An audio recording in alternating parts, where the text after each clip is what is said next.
world. The weather outside is not that cold, and if you take my hand, I'll walk with you to Georgia. Hello everyone and welcome to Country with Celine. I am your host Celine Schmarkey, and today we have the beautiful Trinity Faith. But I've learned a little something. I'll keep my head up, keep chasing my dreams. Gonna be the same old me anyways. So say what you want. You're gonna be you, I'm gonna be me. Gonna be the same old me every day. Thank you so much for having me. I am so good. How are you? I'm doing awesome. Well, thank you for being here. Thank you for having me. I love being here. Anytime, girl. Okay, so let's get straight into it. Okay. Where did you grow up? Let's hear everything. So I am born and raised in Tampa, Florida, which is where I currently am right now.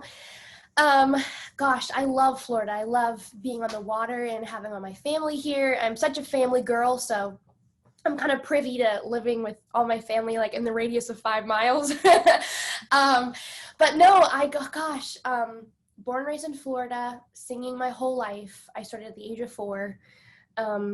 Grew up doing all kinds of talent competitions and actually was in pageants for 12 years. A lot of people do not know that, but that's a huge part of my past. And I honestly owe a lot of years of pageantry to my confidence and to, being on the stage and learning from a young age how to hold yourself with class and poise. So pageants were a huge part of my past and loved that experience.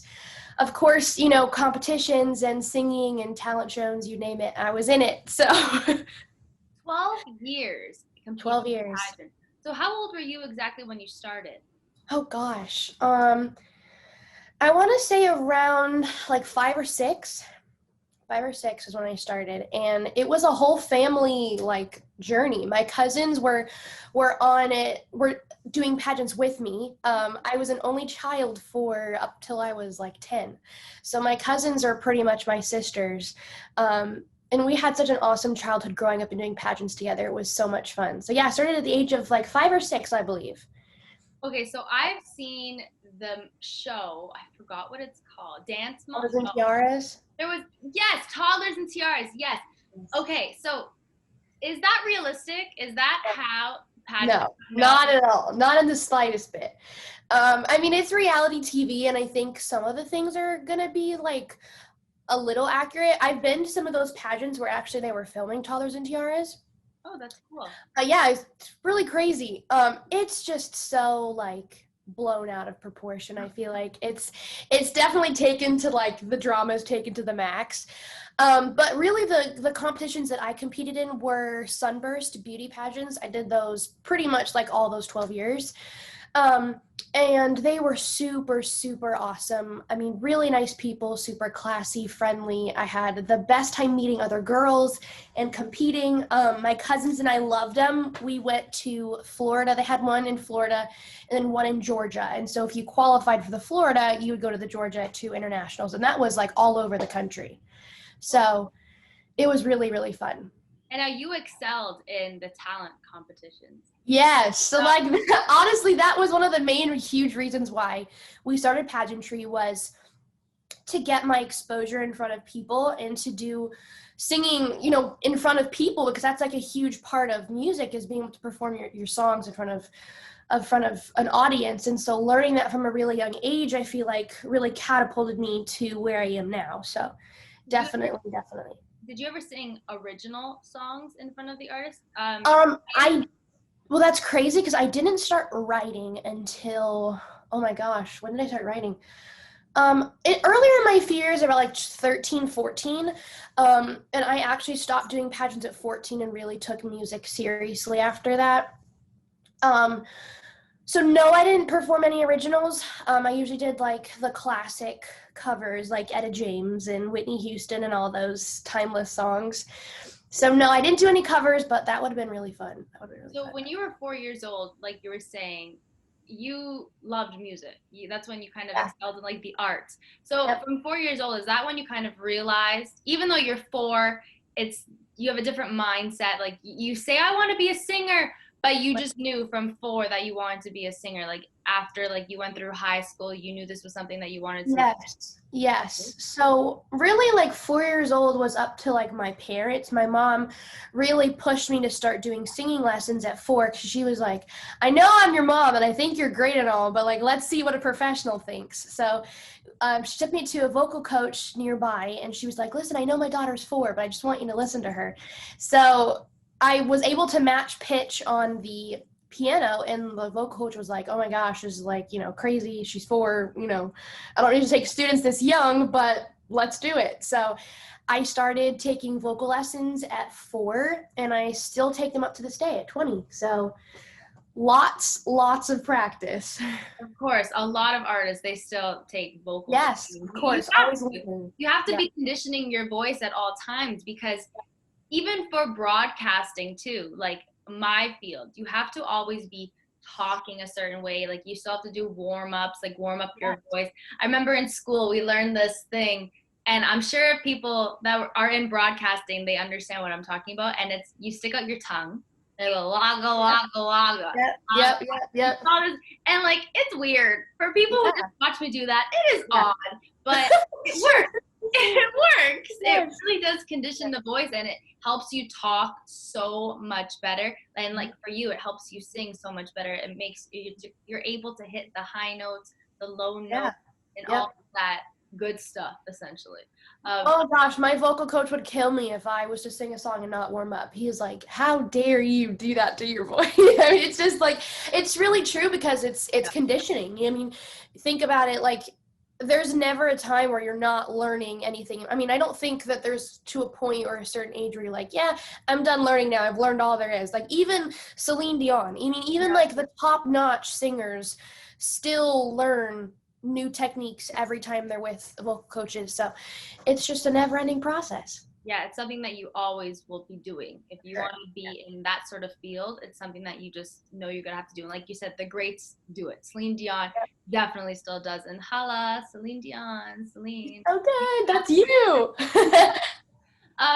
Okay, Trinity, now your first trip to Nashville, let's talk about that. That's where you recorded your first EP. So tell us how you wanted to design this EP, how you wanted to portray yourself as an artist, coming out of the gate, essentially. Well, my first trip was really like an eye-opener for me. It was really like my first glance of what the music industry was. I had this whole vision of like, yeah, I want to be an artist. I want to pursue this. I want to go for it. And then I got the opportunity to actually go to Nashville to record. And I had been in the studio before that previously, you know, doing national anthem covers and, you know, all that kind of stuff. But actually going to Nashville and recording with a band was like a whole new experience. So I went, I think it was either my sophomore or junior year, I don't remember now. My sophomore, junior year, I went up to Nashville. We recorded 2 songs. They were All By Myself by Celine Dion and A Broken Wing by Martina McBride. And I remember like the time before that, before going up there, I was practicing them all the time, and I was like, I need to do my best. This is like, I need to really show and prove myself to all these musicians, because, you know, a little nobody Trinity who's stayed in Florida and just done, you know, things around her hometown is like really going for this. So I just remember going in there and just being myself, and I had so much freedom vocally. It was so awesome, because the producer that I was working with, got to like really hear my style and was like, hey, let's try this, or let's do this. And so I really had a lot of vocal freedom to like figure out who Trinity was and my sound that I wanted to go for. So it was awesome. I am so happy that I was able to start my whole journey off with that EP. I still love it to this day. So. And how old were you when you went and recorded this EP? I want to say 15. Okay, so you were 15 years old and you had the guts to cover All By Myself by Celine Dion. Yes. Damn. All I have to say is, wow. Yeah. Yep. That's crazy. We need to hear this. I need to hear this cover. Yes. Listen to it. Yeah, I really got to. I'm sure it's amazing. I'm really sure. Oh, thank I you. mean, anyone who covers Celine Dion and who has the guts to release it, they must know that like it's good. Like it's good. Oh, it's a song. I think I posted something on my Instagram of like a couple takes that I was doing beforehand. Now looking back at it, I was just like, I think I did something on TikTok too, where like reenacted my, because I just had an anniversary when I recorded it a couple months ago. And so I was like, yeah, there's a huge difference between 15-year-old Trinity and 20-year-old Trinity. Vocally, you just forget crazy how much you grow in that time. So, Of course. awesome. And now let's talk about a new single of yours. Okay. Yes. What's the story behind it? So I wrote Okay. Actually, my senior year, I just graduated high school. And I think there's a lot of things going through my head and my heart at that time. I had just gotten out of a relationship. I was moving away from my hometown. I was going to Nashville, Tennessee for the first time. I was 17. Honestly, just like really new to this whole world thing and being in, growing up literally overnight. I felt like going from 17 to like 30, moving to this whole new state. I have no idea what I'm doing. I'm taking a chance. So I remember sitting on my bed and just like feeling so overwhelmed. And I was talking to my family and they're like, listen, you've got God on your side. You've prayed about this. This is what you need to do, and you're going to grow and be the best version of yourself. You're going to be okay. Like at the end of this, you're going to be okay. It's going to pass. You're going to, all these feelings and emotions, you're going to overcome them and it's going to be okay. And I remember like hearing all those phrases, you're going to be okay. And I was like, I'm going to write a song about that, because I know there's other people who feel like you're going through something and you're like, gosh, I feel like the whole world is just crashing around me. And like, am I going to be okay on the other side of this? So that was really the message behind the song. I wrote it from a relationship perspective, but also wanted to apply it to just real life and say, you know what, whatever you're going through, it's going to pass and you're going to be okay. So that's the message behind my new single. I wanted to be the one you wanted, not afraid of being flaunted. Now all I feel is forgotten. That's okay. Wanted to hold your heart forever, spend all our days being better. But now all I am is I forget her. That's okay. I'll be okay. That's that saying right there. Am I going to be okay? Yeah. Everybody has said that Everybody, yep. in their life, Yep. because they've gone through, majority of all of us have gone through a moment in our life where we've questioned things and we've said that we're going to be okay. And moving away to starting something new, like going to Nashville from Tampa, that you're going to be like, am I going to be okay? Like, I don't know. Exactly. My family, I'm going to miss my boyfriend, or I'm going to miss my friends. Like, so there's that big iffy question, am I going to be okay? So I love the meaning behind that, because so many of us can apply that song to like daily lives, like, right? So when you made that transition, that must have been pretty difficult for you, like as you were saying. Do you have a place down there too, or do you kind of just like rent a house and then come back? Usually when I go up there now, I'm just kind of back and forth here. So I'll go up to Nashville for like projects and meetings with my team up there. But no, I usually just get a place up there, stay, and then come back down to Florida. So it's been really awesome though, exploring the city and getting to be there. I was there staying in a house for, I'm going to say like 7-8 months before the pandemic hit, and I came back home. So I really was like, I had my car up there too. I was like driving downtown and eating at all the good places. I love that. How far is the drive from Florida to Nashville? I think it's only like 10 hours. I've taken the drive once. So you usually fly? I usually fly because it's like an hour and 15 minutes. It's like really fast. It just makes more sense to fly because I have more time not spending in the car and actually like being productive over there. So that's usually what we do. Awesome. I can't wait to get back to Nashville. That's like, I know. I miss it so much. Right? Like that place, it's home. It's home to country artists, and it's just, even to me, like that place is home. Like For some reason, deep down inside, I honestly feel like I used to live there in my past life. Yeah. I'm supposed to be back in Tennessee. Like, I don't think I belong in Canada. I do not think so. Oh. Now, Trinity, what can fans expect from you to end off the year, to start off the year next year? I am actually so excited. So really from the release of OK, which happened, I want to say, was it February? I don't even remember it now. Yeah, it wasn't. February, something like that.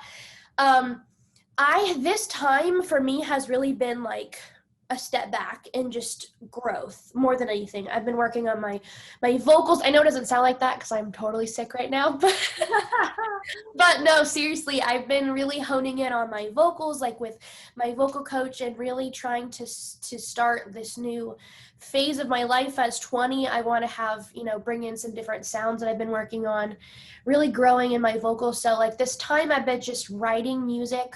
I've been doing a bunch of co-writes, which I'm so excited for because we have so many good songs. I'm so ready to record and release out there. So really this time has just been a lot of growth for me. I'm working on a lot of behind the scenes stuff that like you don't really show to social media yet, but just the work that has to be done so that we can put our songs out there. So I'm really excited for the future. Super excited.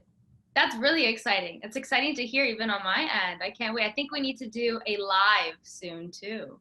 Yes, we should. Where you can share some songs too, maybe even a sneak peek of something that you're working on. Yes, let's do it. And now, Trinity, we're going to play a game I like to call Country with Celine Rapid Fire. I always play this with all of my guests. Oh gosh, I'm nervous. I get to teach you a couple of questions, this or that, and then I'm going to ask you questions, okay? Okay, I'm ready. Okay. Coffee or tea? Sweet tea. Sweet tea. Good. Netflix or Crave? Netflix. Blake? I don't know what the other one is. What is it? Crave? You don't know what Crave is? Maybe Crave is Canadian then. Or maybe it's like Netflix too. Oh, interesting. No, I haven't heard of that one. Okay. I have to look that up. Yeah, it's not not the greatest. No, Netflix is better. Luke or Brian? What was it? Luke. Oh, sorry. Oh my God, Luke or Brian? Luke, Brian, or Blake Shelton? Luke Bryan. Luke Bryan. Miranda Lambert or Carrie Underwood? Carrie Underwood. You look like a Carrie Underwood too. Oh my, stop. That's the biggest compliment I've ever received. Love it. Okay, now here come the questions. Who do you look up to? Oh gosh. Who do I look up to? Well, first of all, foremost, I look up to Jesus because he is like the whole representation of love. But secondly, I would say my family. I say every single person in my family has had a huge influence, just in who I am and as a person. I have a combination of literally every single family member. They've all poured into me so much. So I would say like my whole family is somebody I look up to because they just have so much wisdom and they spread so much love and they're just awesome people. So my family for sure. I love that answer. And your favorite quote? My favorite quote. What is my favorite quote? Honestly, it's such a classic and easy one, but just do it. Honestly, it's one of my favorites. And it's so like cheesy, like, oh, Nikes, just do it. But it's like there's so much more meaning behind it. And I find myself repeating that quote like literally all the time. And I'll think about something like, oh, I wish I could do this, or oh, I want to go ahead and do this. And it's like, wait a second, like don't just say it, like literally do it. Do it with your actions, do it with your heart. So I find myself saying that like all the time. Just do it. It's true, because you should just do it. Just as like Shia LaBeouf would say, just do it. You know that? Yes. Honestly, I repeat that to myself like all the time. Like literally, what's stopping you from doing it, Trinity? Just put your mind to it and do it. So couldn't say it better. Your idea of a perfect day. My idea of a perfect day? Yes. Gosh, well, for me in Florida, I love being on the water. Like that's one of my favorite activities ever. I'm totally a beach girl, raised literally 20 minutes from the beach. So one of my perfect day ideas would be being on the water, jet skiing, being on the boat, swimming, snorkeling, all that fun stuff. I love the ocean. You're making me jealous of you. Come to Florida. I I want to so bad. Your most embarrassing story. My most embarrassing story. Oh, I do have a good one. Okay, so one year I was competing at this pageant, and I was young at the time. Oh, this was so embarrassing. Oh, I gotta hear it. No, you gotta. So I was competing at pageant one year, and I was going for talent competition. So my whole family and I, we have these meetings, like, what are we going to sing? What are we going to do this year? So we're all talking about it. We're like, okay, Trinity, I think you need to pick like a musical this year. So I was like, okay, I love musicals, did musical theory for a while. So we ended up picking a song from Cats, the musical, called Memory. Okay. This was fine. The song turned out great. But here's the embarrassing part. We had this whole idea we were going to make a costume for this pageant. And we were going to make this, like, cat costume. And I don't know whose idea this was. Still to this day, we die laughing over this. We pull out this costume. My mom and my grandmother, and I think my aunt, are all trying to put this thing together. There's hair all over the bathroom floor from this, like, fur jacket that I'm supposed to wear. Oh, my gosh. It was so embarrassing. I was like, Mom, I hate this. It doesn't look... I wish I had a picture of it because I would die laughing to see it. And I still can't find the videos for when I sang that song. But yeah, that was super embarrassing. When I was like, oh my God, I can't believe I look like this. How old were you? Oh my gosh, I want to say like 8. Oh my 9? God, you're traumatized. Oh yeah, I was like, why do I look like this? It was so funny. Oh, that is. We all die laughing over that still to this day. It's so funny. Cute though. It's a cute story. And now, prior to this interview, we were chatting about something. And I feel like we should really bring it up because it goes back to the quote that you live by, just do it. You had strep throat and you pushed through singing a national anthem. Yes. How did you do that? Did you I've done it a couple times. Okay. What is the trick to not? So honestly, I give a lot of credit to my vocal coach because he has instilled in me since I was very, very, very young. That you just don't quit. If you have something that you're supposed to fulfill, you literally find a way to do it. Which is why when I came back to I was like, oh my gosh, I hate, canceling because that's just so not in my nature. I've been raised to like, if you're struggling with something or you have like this rock you're trying to overcome, you just have to find a way to just get over it. Mm-hmm. So I was like, woke up, and now I had a national anthem for University of Florida basketball game. Oh. And I was, the last day, I think it was the day before, I woke up and I was like, oh my gosh, my throat hurts so bad. And I was struggling with tonsillitis and all this stuff. So I went to the doctor and like, yeah, you got strep throat. And I was like, oh my gosh, I have to sing the national anthem the next day. So I call up my vocal coach and I'm like, listen, tell him the whole thing. He's like, well, you got to figure it out. You got to do it. And I was like, well, what are we going to do? So we went through a series of vocal warm-ups that, I kind of have used as my sick warm-ups when I'm sick and my voice hurts. A lot of tea, a lot of honey, olive oil. I know that sounds gross, but it's really, really soothing for the throat. So yeah, tea, honey, throat coat. That's like a special tea that I used to drink. It tastes terrible, but it is so good for the throat when it hurts. And you just sing it, and then you get off the stage and you go to sleep, and you rest. Wow. Yeah. Okay, so that's something that a lot of singers can take notes of. I'll even remember that if my voice ever hurts when I have to do something. But kudos to you for pushing through that, because there's probably a lot of people who are like, I have strep throat. I'm sorry, I can't do it.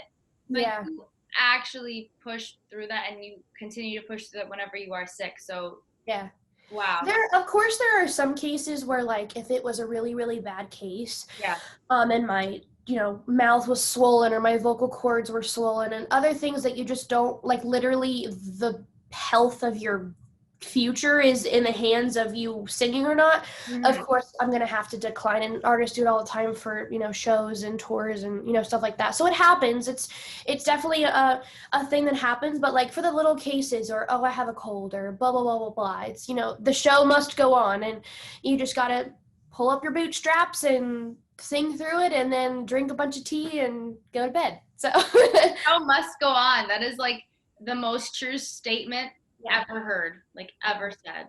Yep, that's true. Thank you, Trinity, for joining me on Country with Celine. This was such a blast chatting with you. I had so much fun. Thank you so much for having me. Anytime. I'm so excited to hear what you got up your sleeve. Yes, I am so excited to show everyone and let everyone know that what I've been working on, because I've been like hiding for like however many months, just working on, you know, all kinds of good stuff I can't wait to share. So hopefully we'll be back in Nashville, I want to say in October, November, to record. So very soon we will be hearing things. Yes, that's so soon. Well, we're excited, Trinity. Yay, thank you so much for having me. Oh, I'm gonna be the same. Oh, me. Yeah. My stage presence and all of that growing into this